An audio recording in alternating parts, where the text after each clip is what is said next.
Dala! Bonjour, je voulais vous faire une vidéo assez rapide sur comment utiliser l'encens pour améliorer votre méditation, avoir accès à plus d'informations.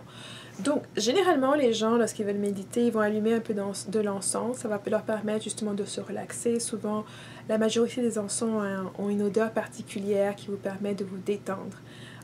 Et donc, généralement, ils vont juste allumer l'encens, comme je l'ai fait ici. Donc, ça va ramener cette odeur dans la salle, dans le lieu où ils sont.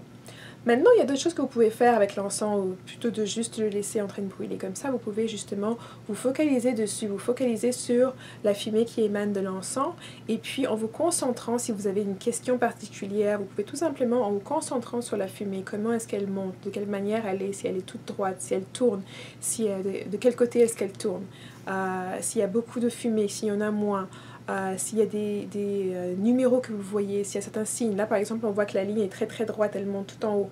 Après, ça va changer un peu plus.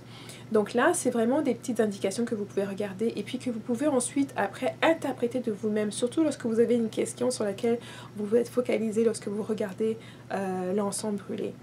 Et ça, vous pouvez le faire avec des tiges d'encens comme ici ou avec aussi des morceaux de résine que vous mettez sur du charbon. Juste regarder comment est-ce que la fumée émane et qu'est-ce qu'elle est en train de faire. Et avec ça, ça va vous permettre en fait d'ouvrir votre esprit et de vraiment vous ouvrir aux informations qui vont venir. Ça peut être des informations qui vont vous aider, par exemple si c'est une question au travail, une question avec un conjoint ou autre, une situation particulière, et de méditer en vous demandant, en posant des questions. Ça peut être aussi pour vous de définir pour vous-même une certaine interprétation. Lorsque la fumée tourne à gauche ou tourne à droite, lorsqu'elle tourne comme elle le fait maintenant juste en haut ou lorsqu'elle le fait en bas, qu'est-ce que ça peut signifier pour vous?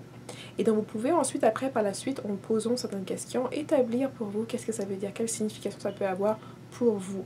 Donc il n'y a rien d'universel ici, c'est vraiment votre propre intuition, votre propre cheminement qui va déterminer comment est-ce que vous allez lire l'encens. Et par la suite, bien sûr, au fur et à mesure que vous le faites plusieurs fois, vous allez pouvoir en fait établir pour vous-même des associations qui vont être plus claires, garder celles qui marchent, celles que vous pouvez renforcer et vérifier. Et puis, c'est un exercice que je trouve qui est non seulement qui me détend beaucoup, mais qui me permet aussi parfois d'avoir des informations qui sont vraiment très détaillées, notamment lorsque vous faites ça en méditant aussi, les yeux ouverts. Donc ça va vous permettre un peu de laisser vraiment votre esprit, plutôt de vous focaliser. Souvent pour la méditation, on se focalise sur la respiration pour ne pas avoir à se focaliser sur les différentes pensées. Donc là, vous pouvez en fait vous focaliser sur la fumée, avec quelle vitesse est-ce qu'elle monte. Ça peut être toute une sorte d'éléments qui vont vous permettre vraiment de vous concentrer là-dessus et avant ou après avoir posé votre question. Donc c'est important de juste utiliser cet outil qui est vraiment un outil qui est parfois anodin.